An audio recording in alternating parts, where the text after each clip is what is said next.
Hi student, मैं संतोष विश्वकर्मा और आज स्टार्ट करेंगे class 12th chemistry unit first solid state. और आज का टॉपिक होगा हम लोगों का टाइप ऑफ क्रिस्टलाइन सॉलिड, जो पार्ट 3 होगा। तो type of crystalline solid, type of crystalline solid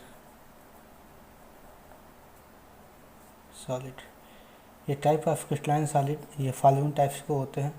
पहला होता है, बहुत सिंपल टॉपिक्स है ये। पहला होता है मॉलिक्यूलर सॉलिड, मॉलिक्यूलर सॉलिड। दूसरा होता है कोवैलेंट सॉलिड, सॉलिड। तीसरा होता है आयनिक सॉलिड, आयनिक सॉलिड। और चौथा होता है मेटेलिक सॉलिड, मेटेलिक सॉलिड। तो क्रिस्टलाइन सॉलिड ऐसे 4 टाइप्स के होते हैं, molecular, covalent, ionic and metallic solids. तो अब इसको एक एक हम डीपली देखेंगे। तो हम फर्स्ट देखते हैं मॉलिक्यूलर सॉलिड। ये बहुत सिंपल टॉपिक्स है, आपने इसको बहुत पहले पढ़ा भी होगा छोटे छोटे लोअर क्लास में।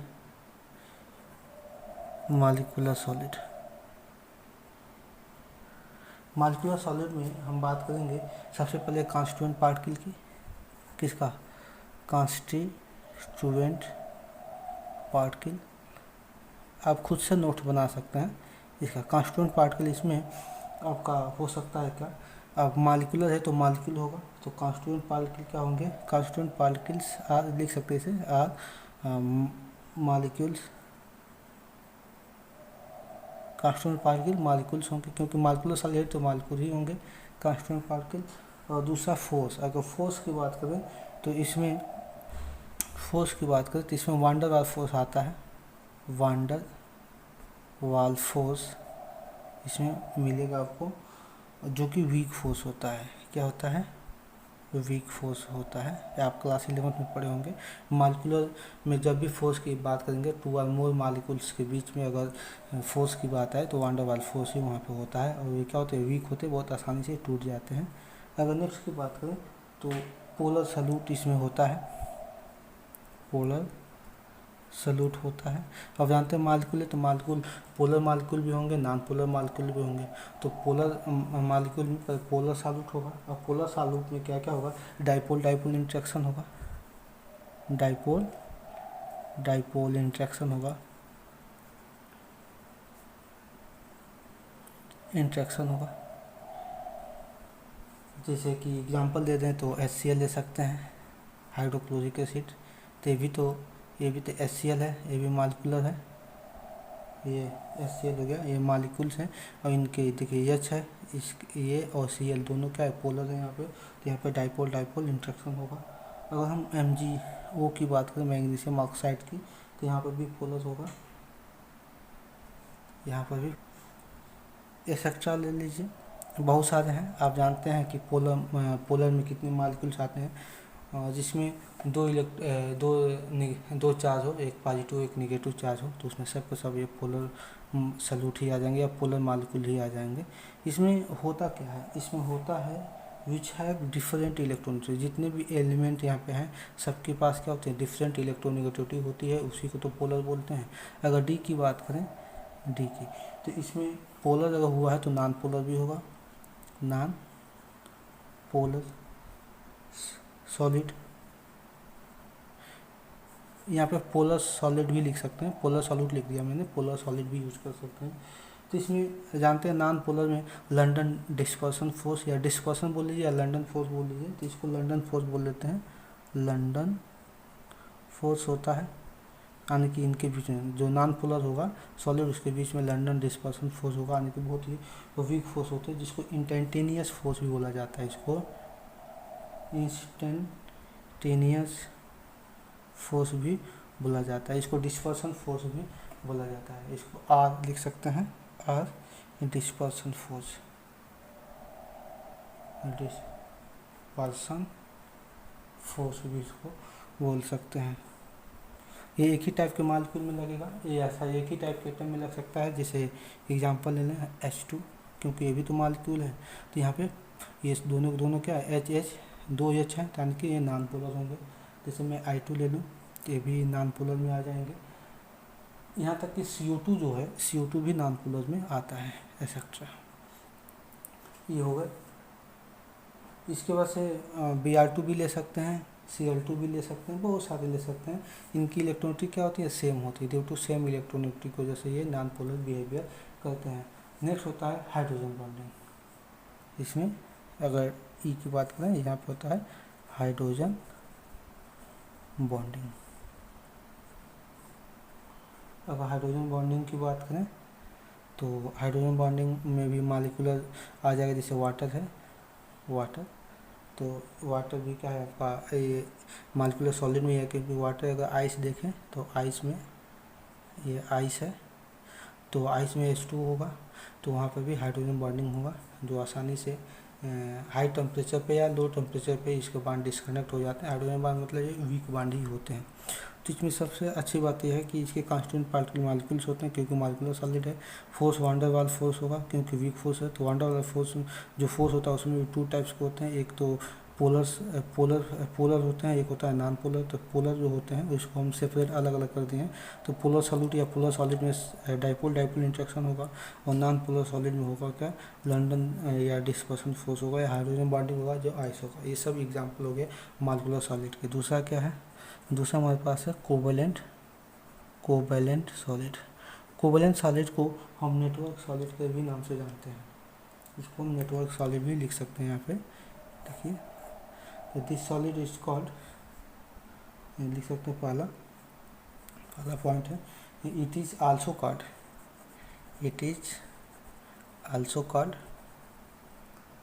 नेटवर्क सॉलिड क्या होता है, अभी इसका एग्जांपल हम देखते हैं जिसका।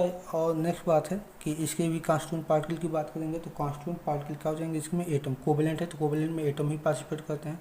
तो कांस्टिट्यूएंट पार्टिकल्स आर एटम्स, इसमें सारे कांस्टिट्यूएंट पार्टिकल एटम्स होंगे। और इसमें अगर बॉन्डिंग की बात करें, बॉन्डिंग की, तो इसमें बॉन्डिंग कैसा होगा, जैसे ऊपर वाले में हाइड्रोजन बॉन्डिंग होता था, इसमें बॉन्डिंग होगा कोवेलेंट बॉन्डिंग होगा ये।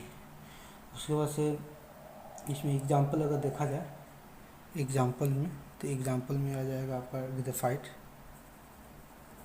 ग्रेफाइट, डायमंड, सिलिका SiO2 जिसको बोलते हैं सिलिका, ठीक है। यहाँ पे सिलिका कार्बन है SiC, इसको बोलते हैं सिलिका कार्बन। ये सब होते हैं। अगर हम इसकी बात करें नेटवर्क सॉलिड की, तो अगर SiO2 की बात करें, SiO2 अभी देखा हमने, तो फिगर देख लेते हैं, फिगर ऑफ SiO2, क्योंकि ये नेटवर्क सॉलिड है, पता है कोवेलेंट सॉलिड को नेटवर्क सॉलिड बोलते हैं। तो SiO2 में एक सिलिकॉन है, तो बहुत सारे सिलिकॉन्स होंगे, देखेंगे यहाँ पे। अब नेटवर्क सॉलिड है तो यहाँ पे बहुत सारे तो सिलिकॉन्स होंगे, हमने सिलिकॉन से बना लिया यहाँ पे। अब एक सिलिकॉन 2 ऑक्सीजन से बॉन्डेड है, तो देखिए एक ऑक्सीजन, ये ऑक्सीजन, तो यहाँ पर भी एक ऑक्सीजन, ये ऑक्सीजन, यहाँ पर भी ऐसे आप बॉन्डेड कर देंगे। सभी 2 ऑक्सीजन से बॉन्डेड है फिलहाल, ये देख सकते हैं आप, ये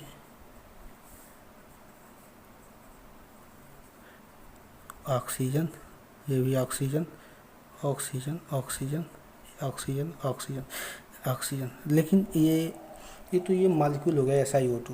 लेकिन ये नेटवर्क बनाते हैं, तो नेटवर्क बनाएंगे तो क्या होगा कि ऐसे ऐसे SiO2 आते चले जाएंगे, ये आपस में ऐसे बाइंड होते चले जाएंगे, यानी कि एक ऑक्सीजन अब यहाँ पे 2 से नहीं, ये 4 एक सिलिकॉन यहाँ पे 4 ऑक्सीजन से बॉन्डेड होंगे। ऐसे ये आएगा, ये आगे ऐसे आके जुड़ते चले जाएंगे, यहाँ से सिलिकॉन ऐसे आते चले जाएंगे, ये आपस में बॉन्डेड होते चले जाएंगे। तो बहुत सिंपल टॉपिक है ये सब, ये आप ऐसे इसको बना के छोड़ सकते हैं कि ऐसे मॉलिक्यूल आते चले जाएंगे, ये जुड़ते चले जाएंगे। तो इसको बोलते हैं हम नेटवर्क सॉलिड। देखिए नेटवर्क जैसा स्ट्रक्चर है इसका, नेटवर्क जैसा स्ट्रक्चर है तो इसको बोलेंगे नेटवर्क सॉलिड्स। इधर नेक्स्ट देखें तो नेक्स्ट हम सी तक गए थे और डी पार्ट में देखते हैं। डी में तो ये high melting and boiling point होते हैं, high melting and boiling point इनके पास होता है। बॉइलिंग पॉइंट जितने भी नेटवर्क सॉलिड होंगे या कोवलेंट सॉलिड, इसमें high melting and boiling point होगा। और ये एक अच्छी बात यह है कि ये सब के सब इंसुलेटर होते हैं, दीज आर इंसुलेटर। इंसुलेटर जितने भी कोवलेंट बॉन्ड होते हैं ये सब के सब इंसुलेटर होते हैं। अब नेक्स्ट बात करते हैं जो कि तीसरे नंबर का है, आयनिक सॉलिड। देखिए आयनिक सॉलिड, आयनिक सॉलिड। तो इसमें सबसे पहले तो बात है कॉन्स्टिट्यूएंट पार्टिकल। कॉन्स्टिट्यूएंट पार्टिकल इसमें आयंस आएंगे, लिख सकते हैं constituent particle are ions, ions होंगे। अगर नेक्स्ट देखें हम तो इसमें बॉन्ड, अगर बॉन्ड की बात करें बॉन्ड, तो इसमें बॉन्ड होगा। अब आयनिक है, आयन है तो आयनिक बॉन्ड ही होगा, आयनिक बॉन्ड होगा इसमें आयनिक बॉन्ड। अगर इसमें फोर्स की बात करें तो फोर्स क्या होगा, इसमें स्ट्रॉन्ग इलेक्ट्रोस्टैटिक फोर्स होगा, स्ट्रॉन्ग इलेक्ट्रोस्टैटिक फोर्स होगा। और ये स्ट्रॉन्ग इलेक्ट्रोस्टैटिक फोर्स ये वर्क करता है, लिख सकते हैं वर्क बिटवीन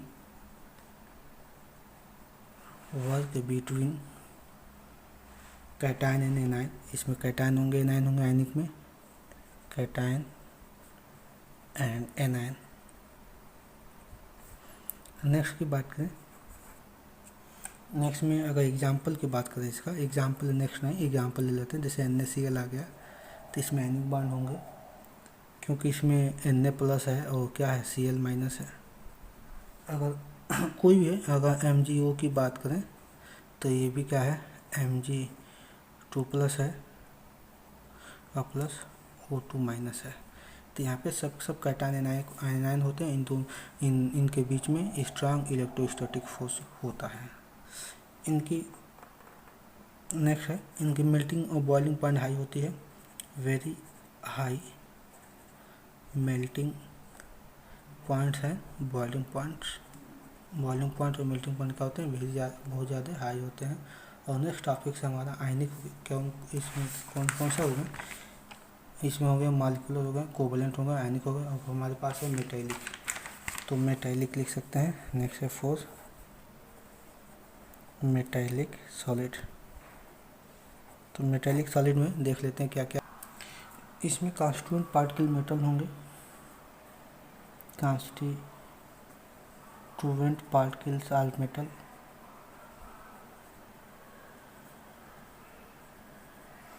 दूसरी बात करें, इसमें फोर्स की बात करें तो इसमें भी फोर्स वही लगेगा, इसमें भी फोर्स जैसे आयनिक में लगा था वैसे ही इसमें फोर्स लगा।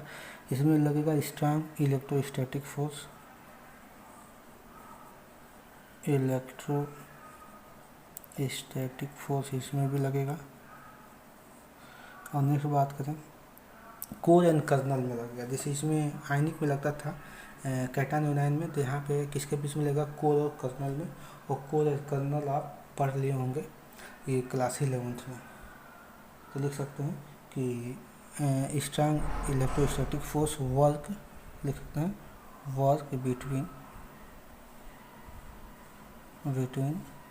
कोर एंड कर्नल, कोर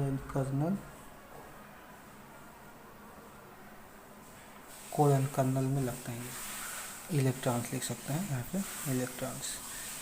अब नेक्स्ट है, इसमें भी हम मेल्टिंग पॉइंट बॉइलिंग पॉइंट की बात करेंगे तो हाई मेल्टिंग और बॉइलिंग पॉइंट होती है। तो high melting and boiling point,